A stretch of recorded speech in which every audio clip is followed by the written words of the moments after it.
Assalamualaikum warahmatullahi wabarakatuh. Yang terhormat Bapak Puji Harta selaku dosen pengampu mata kuliah Ekonomi Manjeria. Saya dari kelompok 4 ingin mempresentasikan tentang analisis perhitungan break-even point dari perusahaan Amarox Pharma Global. Saya akan memperkenalkan anggota kelompok saya. Yang pertama ada Fitria Rahmadani Rambe, yang kedua ada Zakia Putri, yang ketiga ada Ayu Septia Wulandari, keempat ada Gugun, dan kelima ada saya sendiri yaitu Abraham Sani Hetatu. Baik, materi pertama akan dibacakan oleh Ayu Septia Wulandari. Baik, saya akan membacakan gambaran umum perusahaan, sejarah dan perkembangan perusahaan PT Amarox Pharma Global yang bergerak di bidang industri produk farmasi untuk masusia sesuai dengan izin edar nomor registrasi 43 nomor 3086.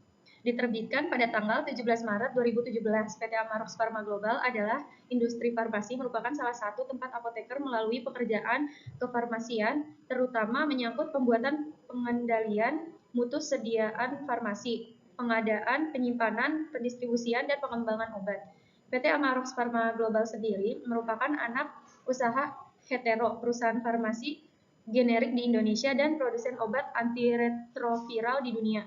Didukung oleh 27 tahun keahlian di industri farmasi, area bisnis strategis hetero tersebar di API, obat generik, biosimilar, layanan farmasi khusus, dan obat generik bermerek. Perusahaan ini diakui secara global untuk kekuatannya dalam penelitian dan pengembangan manufaktur dan komersialisasi berbagai macam produk.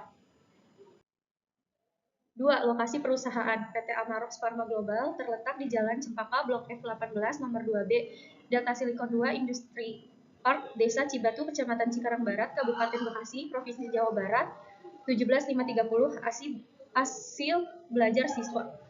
NPWP dengan nomor 8160259934100.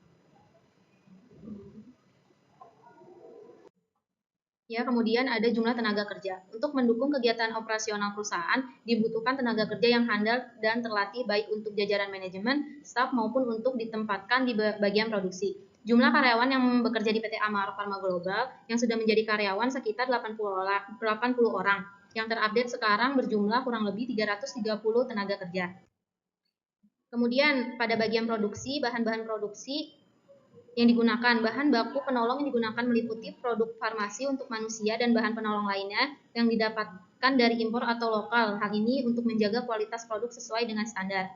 Seperti bahan baku atorvastatin, yaitu seperti ada atorvastatin kalsium trihidrat, terus ada kalsium karbonat, ada mikrostalin, ada laktos monohidrat, ada fosmelos sodium, ada Twen 80 EQ, terus kemudian ada hidroksprofil selulos, ada magnesium stearate, dan kemudian ada opadry white. Terima kasih. Selanjutnya akan dijelaskan oleh teman saya. Baik, terima kasih. Di sini saya akan menjelaskan alur proses produksi. Menerima RM atau PM, kemudian karantina RM atau PM. Dilakukan pengambilan QC sampel RM atau PM. Jika lulus, maka disimpan berdasarkan sistem FIFO, dan jika ditolak, maka masuk area reject. Penimbangan RM apabila sudah, maka masuk ke tahap pencampuran RM. Pengambilan dan pemeriksaan sampel hasil pencampuran atau mixing. Selanjutnya proses pencetakan atau produksi tablet, kapsul, liter, dan botol. Kemudian dilakukan pengambilan sampel hasil proses pencetakan atau produksi. Dilakukan pengemasan primer atau strip, kemudian pengambilan sampel hasil stripping. Dilakukan pengemasan sortir strip, print box, dan print strip, print cartooning. Penyimpanan dan penerimaan obat jadi sistem FIFO, kemudian distribusi ke customer. Selanjutnya akan dilanjutkan oleh Mas Gugun. Oke, baik. Di sini saya akan menjelaskan mengenai pengertian break-even point. Menurut Mulyadi, tahun 1997, 230, break-even point atau impas adalah keadaan suatu usaha yang tidak memperoleh laba dan tidak menderita rugi, atau dengan kata lain, suatu usaha dikatakan impas jika suatu pendapatan atau revenue sama dengan jumlah laba biaya, atau apabila laba kontribusi hanya dapat digunakan untuk biaya tetap saja. Break-even point sering disebut dengan impas atau peluang pokok adalah keadaan perusahaan yang jumlah total penghasilan sama besarnya sama dengan jumlah total biaya, atau suatu keadaan perusahaan yang rugi laba sebesarnya 0. Perusahaan tidak memperoleh laba tetapi juga tidak menderita rugi. Menurut Supriyono 1999 3332. Manfaat BEP. Yang pertama, membantu pengendalian melalui anggaran. Yang kedua, meningkatkan menyeimbangkan penjualan. Yang ketiga, menganalisis dampak dan perubahan volume. Yang keempat, menganalisis harga jual dan dampak perubahan biaya. Dan yang terakhir, membantu perusahaan dalam menentukan kebijakan. Baik, selanjutnya tentang pengelompokan biaya. Yang pertama ada biaya tetap. Biaya tetap adalah biaya yang jumlah totalnya tetap dalam kisaran volume kegiatan tertentu. Yang kedua ada biaya variabel. Biaya variabel adalah biaya yang jumlah totalnya berubah sebanding dengan perubahan volume kegiatan. Yang ketiga ada biaya semi variabel. Biaya semi variabel adalah biaya yang berubah tidak sebanding dengan perubahan volume kegiatan. Biaya semi variabel mengandung unsur biaya tetap dan biaya variabel. Metode perhitungan break-even point ada yang pertama metode persamaan atau equation method, yang kedua ada metode kontribusi unit atau unit contribution method, yang ketiga ancangan grafis atau graphic approach, dan yang terakhir ada grafik laba yaitu profit graph.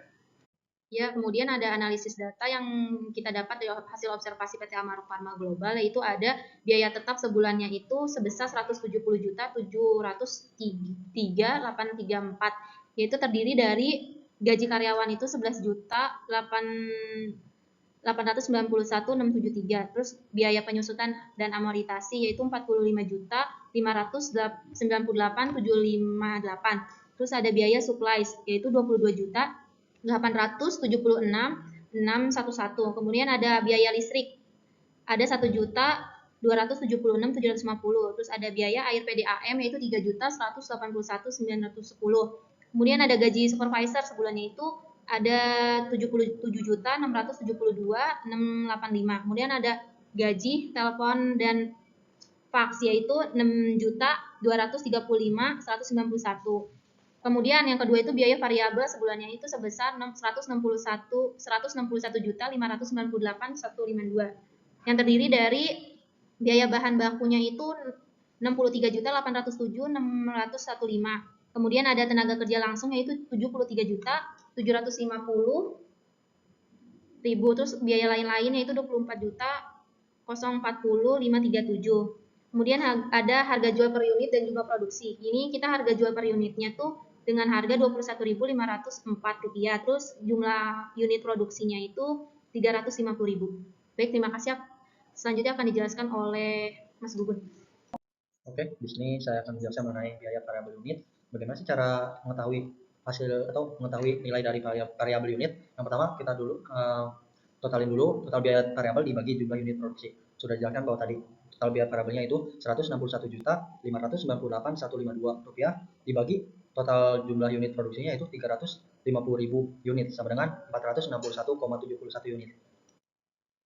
Untuk pertama kita akan menghitung BP rupiah yang diketahui rumusnya yaitu A atau total biaya total dibagi 1 biaya variabel unit dibagi harga jual, di mana total biayanya yaitu Rp170.703.834 dibagi 1 dalam kurung 461,71 dibagi 21.514 sama dengan Rp171.703.834 dibagi 1 diambil 0,0215 sama dengan 170.703.834 dibagi 0,98, hasilnya Rp174.187.586. Jadi titik impasnya itu ada di Rp174.187.586.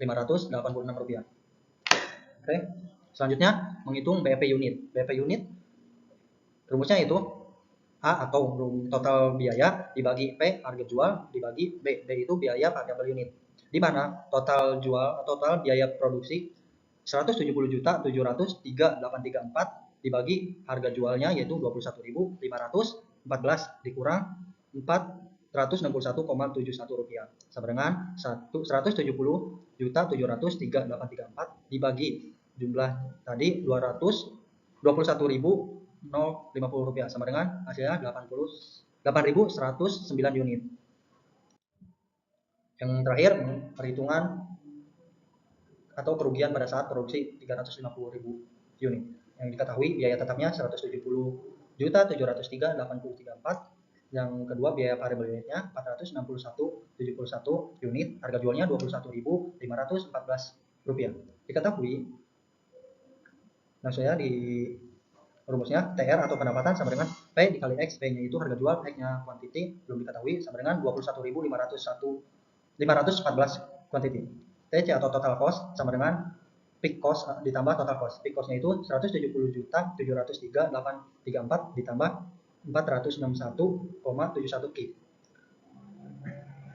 Di mana K sama dengan 0, 0-nya itu sama dengan 21.514 K dikurang 170.703.834 ditambah 461,71 K.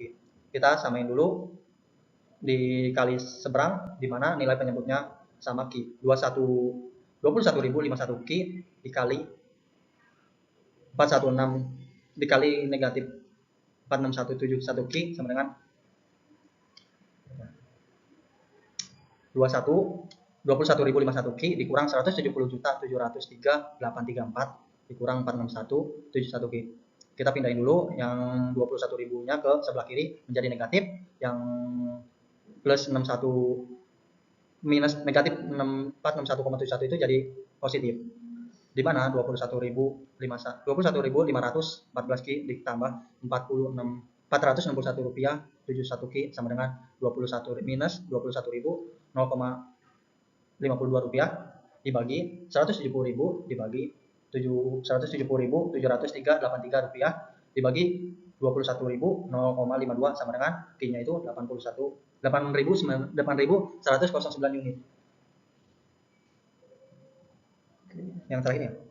Terakhir pada saat K 350. Rumusnya TR atau pendapatan dikurang TC. TR-nya itu 21.514 dikurang 170 juta 703,83 rupiah ditambah 461 dikurang 0,71 K sama dengan kita masukin dulu K-nya itu 350, berarti 21.052 rupiah dikali 350.000 dikurang 170 juta 703.834 rupiah sama dengan 7 miliar 197.496.166 rupiah. Jadi perusahaan mengalami keuntungan pada saat K-nya itu 350.000 unit.